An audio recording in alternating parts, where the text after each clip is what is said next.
Good day everyone. This video will discuss the guide for writing the feasibility study. Again, please subscribe to my channel, watch, like my videos, and comment down after watching the full video. So this guide was already uploaded on our Google Classroom, so you can refer on it. So every now and then that you are making the different parts or components of our project feasibility studies. So if you are asking about the general format or guidelines that you're going to use in the preparation of our feasibility study, so here are the important things that you need. So we have here the margins, the font size, the font type, the spacing, the paragraph indentation. Okay, then how you're going to write down the pages of your papers. Nandito na rin sa guide natin. So, you're going to use a long band paper sa ating feasibility study.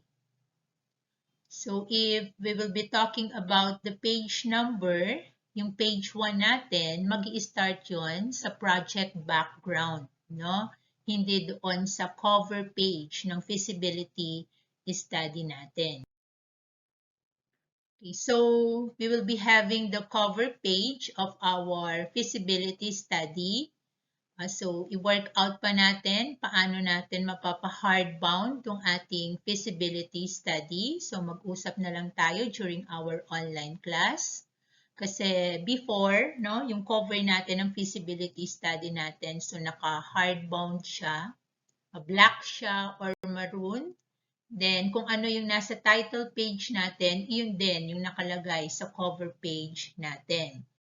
So this is an example of our cover page or title page. So you have at the top the name of your company. So the product that you're going to study. Okay, then we have the words a project feasibility study presented to the College of Business and Accountancy, then BPSU, in partial fulfillment of the requirements for the degree, BSBA, then your major. And then you will write down the name of the members in alphabetical order in accordance with their surname. Then December 2021 or baka January 2022 na ang maging submission natin. Then the name of your advisor and the name of your professor. So check nyo na lang yung cover page natin or yung title page natin, paano siya magiging maganda, yung itsura niya, So makikita din naman natin on your own, make use of your own judgment na yung cover page natin maayos ang pagkakasulat niya, So you will be using size 14, kaya lang kung saan sa dami kasi ng members natin, baka hindi na maganda na size 14 lahat, baka yung mga names nyo mas maganda na kung naka size 12 na lang instead of 14. Okay, then ito naman yung side cover natin or spine kasi nga kapag naka-hardbound siya, yung pinakagilid niya. So ito ang dapat mag-appear sa kanya, So we'll talk about it later na lang kung paano natin magagawa yung hardbound ng copy ng feasibility natin. Okay, then the preliminary parts of our feasibility studies. So it will contain, so after ng cover page natin, then or at our title page, ang kasunod na yung ating approval sheet. Then we have the acknowledgement sheet.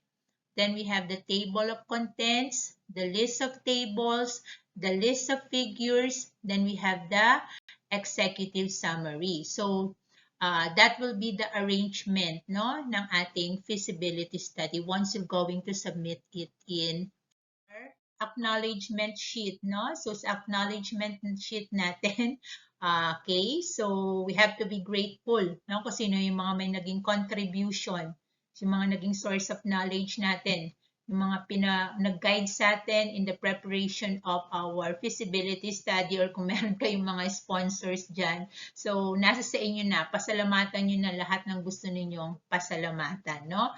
So, by the way, sa hulihan naman natin, kakailanganin yan, no? So, pag-submit na ng ating final. Okay, so yung executive summary natin, so huli natin siyang gagawin kasi syempre dapat tapos muna yung feasibility study natin before we can come up with the executive summary. Kasi pag sinabi nating summary, we have already the findings sa bawat aspects ng feasibility study natin. So huli pa nating poproblemahin ang ating executive summary. So this will just give the reader or the user of the feasibility study ano ba yung more or less no makikita natin dun sa loob ng feasibility study.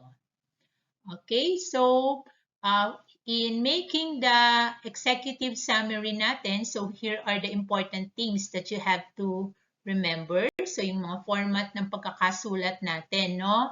So also yung mga matters about sa mga abbreviations natin, no? Nandito rin, yung, sundin lang natin yung guide. And avoid citing references in this section kasi merely, no, yung sarili nating summary, yung sarili nating summary ang kailangan nating i-express dito sa ating executive summary. And then type all numbers and figures except those that begin in a sentence. Then, if you will be preparing na, no? So, kung ita-type na natin yung table of contents natin, yung list of tables natin, list of figures natin, no? So, eto yung mga format na kailangan nating sundin. So, may mga examples tayo dito. So, sa table of contents natin, okay, so kayo na ang bahalang mag-continue. But again, yung page 1 natin, mag-i-start yan dun sa ating project background. Okay, then tuloy-tuloy na hanggang sa iba't ibang aspect pa ng ating feasibility study. Then, there will be a separate part para sa list of tables natin. Okay, so let us say we presented tables sa mga demand and supply natin. So this is how you're going to have it, no, listed after nung table of contents natin. Okay, then kung meron mga pictures, no, may mga charts and other figures pa na mga pinresent sa ating feasibility study. So kailangan nating numberan sila isa't isa at sila yung mag-a-appear sa ating list of figures. Okay, then, after nung mga preliminary parts natin na yon, we will now have the body of our project feasibility study. So, on this video, hindi ko muna i-discuss on how you're going to make each chapter. So, para makita nyo lang yung kabuuan ng kalalabasan ng feasibility study nyo. Kasi, bawat chapters din ng feasibility study natin, marami pa tayong mga details and subtopics na i-incorporate dyan. So, hindi lang yan basta-basta chapters 1 to 7. So, if you had read the copy of the guide for writing the feasibility study na in-upload ko sa Google Classroom natin, makikita nyo yung details that you have to incorporate on each chapter. Okay, then, ito yung mga kailangan natin, no, in writing our feasibility study. So, except for the project and its background, no, so yung ating chapter 1, so each chapter is divided into sections. So, may mga subsections pa bawat chapter, pero yung chapter 1 natin, wala na tayong ilalagay doon ng mga subsections. Then, since it is also, no, chapter 1 is also the introduction on our feasibility study, hindi na natin kailangan pa maglagay ng 3 sentences na introductory paragraph. Yung introductory paragraph na at least 3 sentences, no, that will present, parang ima-mindset lang naman yung readers or users ng feasibility on what to expect doon sa mga mababasa niya sa chapter na yon. You have to write down an introductory paragraph with at least 3 sentences. But again, yung chapter 1 natin, hindi na natin kailangang lagyan ng ganyan. So, quantitative data must be presented in tabular or graphical form. And then comprehensive textual presentation accompanies all tables. So yung mga tables natin, kung meron tayong kailangan siya ng mga supporting, no, explanation, isama natin, no, yung mga explanations na yun after ng mga. So since what we're going to have on our feasibility study are products of our research, no? Hindi naman tayo mag-iimbento ng mga ilalagay natin dito. So importante, of course, yung ating mga references or related literature and study. So, yung mga sources ng mga facts natin and opinions natin, so we have to cite them or we have to quote them. Huwag natin kalimutan yan.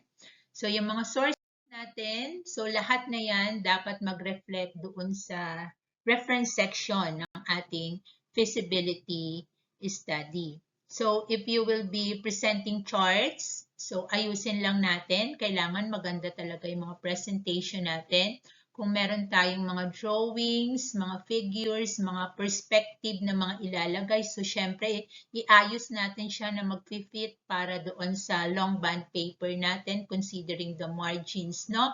So, i-assess natin, i-check natin, di ba? So, i-review natin kung saan talaga siya magiging maganda yung presentation natin. And then, dun sa mga text na mga incorporate natin, allow a smooth transition of ideas, paragraph by paragraph. Talking about the headings, so since our feasibility study will be divided into different chapters, so each chapter will have a chapter heading. So the size of the text, no, will be size 12, but for your heading, it will be size 14 times New Roman. So you will write it this way, no, every chapter natin. Example, sa chapter 1 natin, you will write chapter number that way, no, Roman numerals gagamitin natin. And then naka-caps lock lahat yung chapter title natin.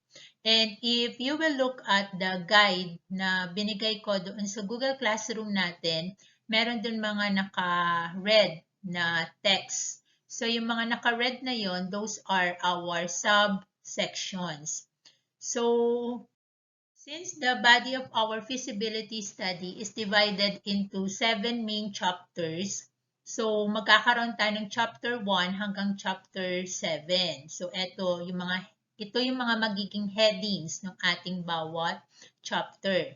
Then, bawat chapter na yan, simula sa Organization and Management Study hanggang sa Summary of Findings and Conclusions, meron yan mga subsections. At paano mo malalaman yung subsections? Again, naka-red na text yon dun sa guide. So, para alam ninyo kung ano yung magiging flow or paano ang magiging flow ng discussion ninyo each chapter. But again, for chapter 1, for the project background, wala tayong subsection. So, dire-diretso lang ang discussion natin for chapter 1. Unlike sa Organization and Management Study, meron tayo dong subsections na organizational structure, then followed by capitalization. So, sa market study, meron tayong demand analysis, may supply analysis, may demand and supply analysis, and so on and so forth. So, nandun sa guide para alam niyo kung ano ang pagkakasunod-sunod, no, ng magiging body ng ating feasibility study. And I will have a separate video kada chapter on how you're going to prepare for it. Then sa end matters natin, of course, we have the references and bibliography and appendices natin na pwedeng kung marami kayong ilalagay, you have the Appendix A, Appendix B, and Appendix C. So, ang nilalagay dyan, mostly yung mga forms na gagamitin natin for the business establishment, yung questionnaire na ginamit ninyo, and then also the curriculum vitae of the proponents of the feasibility study. that would be all. Thank you very much. So I hope that you had able to watch the rest of the videos na mga na-upload ko as your guide in making the feasibility study. So wait nyo na lang yung mga succeeding videos ko for the discussion of chapter 1 up to chapter 7. So thank you very much. If you have urgent question on this discussion, kindly give your question on our group chat. Thank you very much. God bless everyone.